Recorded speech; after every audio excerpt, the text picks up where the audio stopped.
Alright. Sing on. Hopefully. We'll see.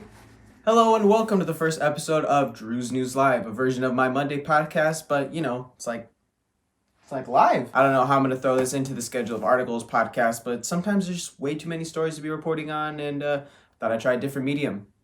Plus, I learned this in school. Well, not like this per se, but like talking in front of a camera. Cue the poorly drawn intro, and let's do this. It's the news.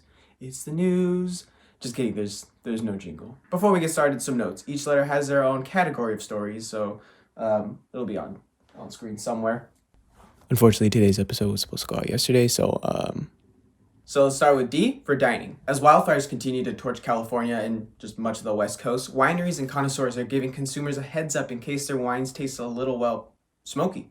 That's because when wildfires burn wood, the smoke releases aromatic compounds that can seep through the grape's skin and latch onto the sugars inside. In an interview with the Daily Mail, wine industry expert Buryak Kazaz said there are ways that winemakers can attempt to mask the smoky taste, but it's literally permeated everything from the grapes themselves to the wooden crates and barrels used to store the grapes and the finished wine product. The smoky flavor could be around for years to come, but hey, at least you can use it to make some killer sauces for the years to come. According to Wine Industry and Global Trade Atlas data, in 2019, California was responsible for 95% of the US's wine exports, reaching up to over $1 billion in wine revenue. In other dining news, Coca-Cola is gearing up to launch their own hard seltzer in the US. The new beverage, called Topo Chico Hard Seltzer, will be the soda company's second venture in alcohol after an unsuccessful wine in the 1980s.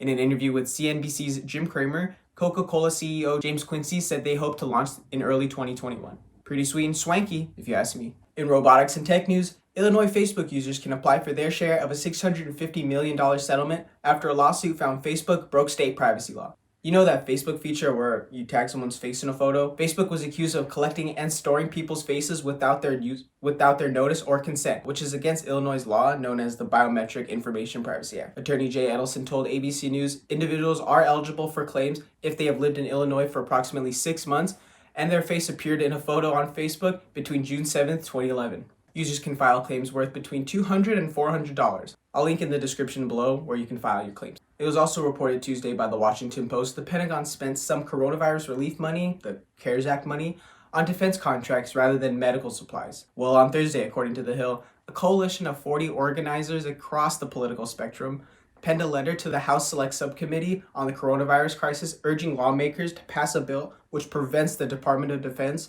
authority to spend more of the CARES Act money. Excuse me, that was a long paragraph. The Pentagon defended their actions on Wednesday, saying that they didn't necessarily have to spend the CARES Act money specifically on medical supplies. They also said that they told Congress about all their spending, which accounts for over $500 million. So that's over $500 million in PPE, in medical tests, and other stuff that we could have had.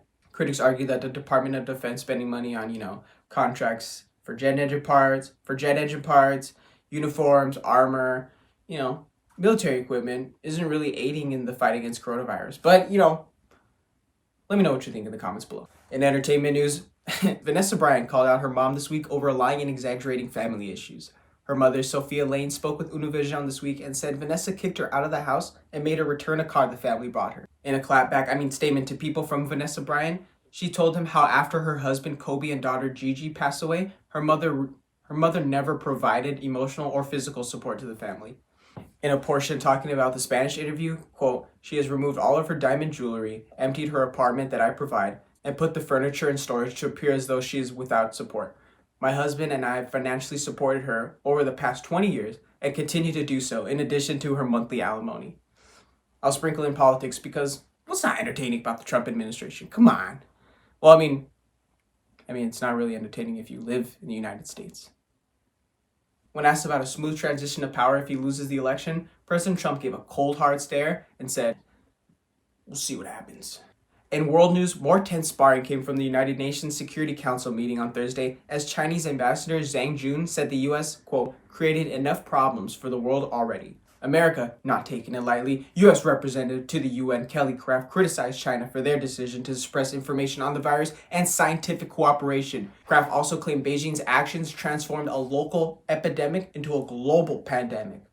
The Chinese ambassador said Beijing rejected all the US's accusations, calling them baseless.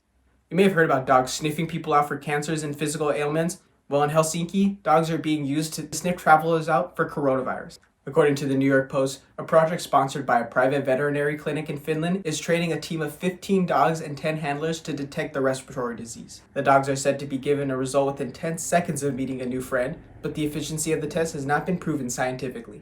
The professor overseeing the trial said the dogs are good at sniffing out the sickness.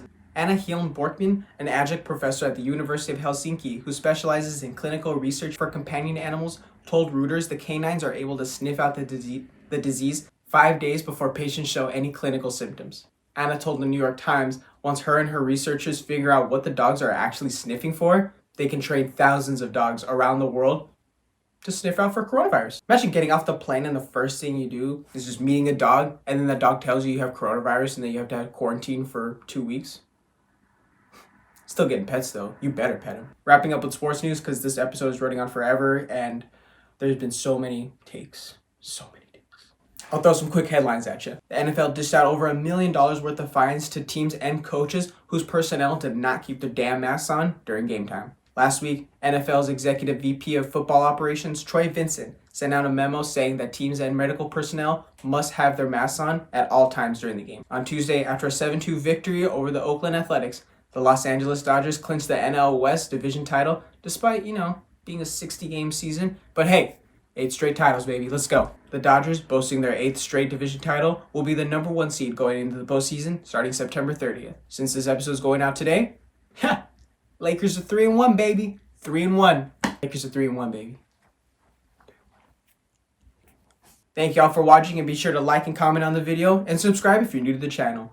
This is the first video, so we'll see how other ones turn out. We're only going up from here, or down. Also, be sure to follow my SoundCloud and Instagram at AJAlonzo6 and the new Twitter at Drew's News Live. Stay informed and always go beyond the headline here at Drew's News Live. See you next time.